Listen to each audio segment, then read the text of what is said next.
साहिल खान और गोरे खान ने 12 वर्षीय शुभम पासवान को पीट पीट करके हत्या कर दिए हैं। जी हाँ, एकमात्र नींबू जो नींबू गाछ के नीचे गिरा हुआ था, उन्होंने उस नींबू को उठा लिया और अपने घर को जा रहा था। बच्चा है, उन्होंने जाकर इस नींबू को उठा लिया और सोचा कि इसे घर पर जाकर के नींबू निचोड़ करके पिएंगे, लेकिन क्या पता वो नींबू उनके लिए काल बन गया और गोरे खान और साहिल खान ने उस बच्चे को पकड़ करके ताबड़तोड़ पिटाई किए। और इतना ही नहीं, उस बच्चे को जब अधमरा कर दिए ना, उसके बाद उसको जो है टांग करके अपने घर के तरफ ले जा रहे थे।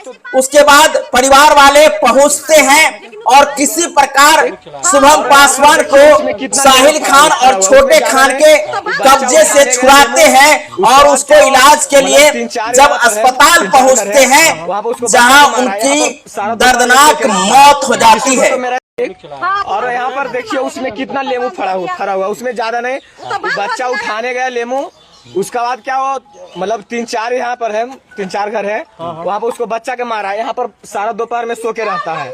किसी को तो मेरा एक भाई छोटा है, वो बोला मम्मी को जाके मम्मी भैया के मारा है, तो मेरा चाची निकल के आए हैं, उसको बाद ले जाते मस्जिदपुर से पार किए, लड़का डेट कर गया। उसका बाद क्या हुआ, यहाँ पर प्रशासन, मेरा कोई फैमिली नहीं था, ठीक है, हम भी नहीं थे, मेरा कोई फैमिली नहीं था। प्रशासन यहाँ कम से कम 10 गाड़ी आया, ठीक, वो बोल रहा कितना देरी में गेट खुलेगा, 10 मिनट, ठीक है, 10 मिनट से ज्यादा हो गया।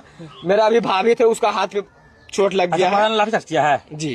अच्छा, भाभी किधर गई? अच्छा, एक मिनट सुनिए। वो बच्चा का क्या नाम है जो डेथ किया है? शुभम कुमार। पिताजी का नाम क्या है? नहीं, वो तो बाद में पब्लिक राजकुमार पासवान। मारा है कौन उसको? उसको मारा, इसका नाम है गोरे। हाँ, उसका बेटा मारा है। रोडबाजी भी होते हैं। हाँ जी।